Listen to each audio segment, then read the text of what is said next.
Demek arkadaşlar gelmezsen bura. Bura gelmez diyorlar. Sen çıkmazsan karşılamalısın. Neden? Sen çıkmazsan karşılamalısın. Sen karşılamalıyım ben. Ben kül olmayacaktım sen karşılayayım. Ben hayır ola. Ben xeyr ola Ha, gelmem. sen gelmişsen benden soruşturmadın. Neden yani? Muhafizəsən sən. Ha, sen benden Ben gelmişim soruşturmadın. həyətə. Söz başına girmezsen ola. Hayır ola. Öz başına bomba koymamışam. Ne dakika bomba koyuyor? Hem 100 illik maşın gəldə öz başına girir ora. Gözde olsun girmiyor özden sonra. Ben benden sonra girir ora. Maşın olar. Qışqırma nəzərdə gəlsən mən qorxuram. Deyirəm sana. Ben xudundan biraz özde. Yok, dersuda sen gözle benim. Elime gül olmalıyım hele.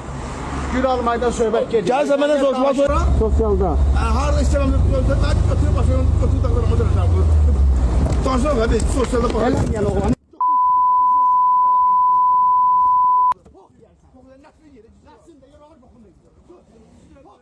Sən var git çök.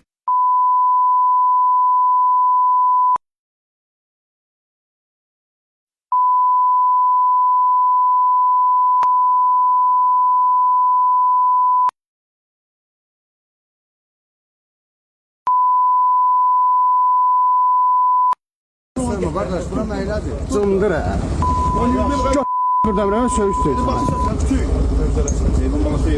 Ha söz söz o çıtamadı meyləsi. Pəncərəsi aç.